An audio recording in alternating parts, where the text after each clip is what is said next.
Rudy Gobert to the Minnesota Timberwolves in exchange. Utah receives, are you ready? Malik Beasley, our friend Patrick Beverley, Jared Vanderbilt, Walker Kessler, who was Minnesota's first-round pick just this year, and multiple future first-round picks. All of this, according to our Adrian Wojnarowski. If you saw First Take this morning, you heard Brian Windhorst suggest that something might be up with the Utah Jazz, and it was. Yeah, the Jazz also made a trade yesterday to get a first-round pick. So two things here. First off, this is a heck of a move by the Minnesota Timberwolves. Made the playoffs for the first time in many years. I haven't done my research at this moment, but it was many years. Carl Towns yesterday signs a $220 million extension. And they want to play Carl Towns at power forward. They get one of the great defensive centers we've ever seen to put in the center to help their defense. This is a major move to get a guy like this in his prime under long-term contract to a place like Minnesota. The complexity of the West just changed. But let me just shift to point two here. Yesterday, the Royce O'Neal trade was a rebuilding style trade. This is a rebuilding style trade. Now what?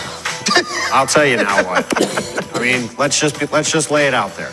These moves set up a trade for Donovan Mitchell out of Utah. That is what this sets up. Not saying it's definitely going to happen, but when you look at these moves over the course of the last 24 hours, Royce O'Neal getting traded for a first-round pick.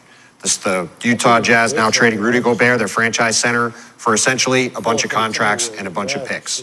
They signed Will Hardy, who was the assistant coach of the Boston Celtics, to a 5-year contract, a young coach, giving him a long, extended run. That's a move you make if you're going into a rebuilding phase. And Danny Ainge, as Brian said this morning, 9 years ago with the Boston Celtics, traded Paul Pierce and Kevin Garnett to the Brooklyn Nets for all their picks for years to come, and set that team up on a rebuilding track with Brad Stevens as a first-time head coach. A couple more breadcrumbs. Royce O'Neal is one of Donovan Mitchell's best friends on the team, if not his best friend. He was traded away. Eric Paschall has been one of Donovan Mitchell's best friends his entire life. The Jazz released him or let him out of his contract. He will no longer be on the team. That happened yesterday. So yesterday, they made two moves to sort of move off of two of Donovan Mitchell's teammates, and now we have this. Well, let's not talk around it. I mean, we're talking about where's Donovan Mitchell going to? I mean, what is? Well, that would be the big news here, right? I would say this. I would say if you are the Phoenix Suns,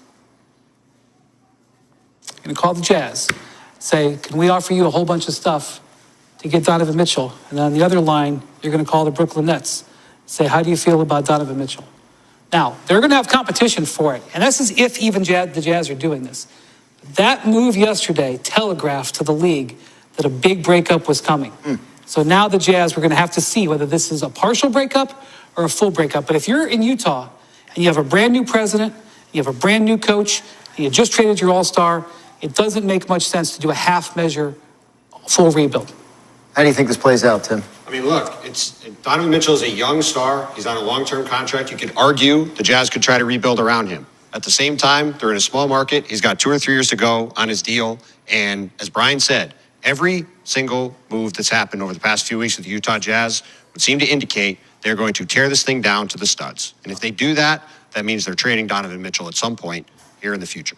Yet another huge potential move in the NBA, and we will, of course, keep you posted on all of this as it continues to break. Thank you for watching ESPN on YouTube. For live streaming sports and premium content, subscribe to ESPN+. Like I've been saying, on the road to 200 subscribers, hit that subscribe button. My personal opinion, I feel like it's a good trade for the Timberwolves. They got rid of some average players for a decent. Center, he plays great defense, and then you got, you got D'Angelo Russell. You got D'Angelo Russell playing the point, and then you got Karl Anthony Towns as your power forward that can shoot threes. And then you got a big-time center that plays defense and actually can score sometimes. So let me know down in the comment section below how y'all feel about this. When I do these type of videos, I can't actually say anything at the beginning. I have to wait till the video is end because I don't want to be talking while the video is playing, in case y'all can't hear me. Because it's like I can't pause the video while it's playing, unfortunately. But, I still give y'all quality content, hopefully. So hit that subscribe button. We're on the road to 200 subscribers. I appreciate the love, the support. If you're not already subscribed, subscribe. I'll see you on the next video, y'all.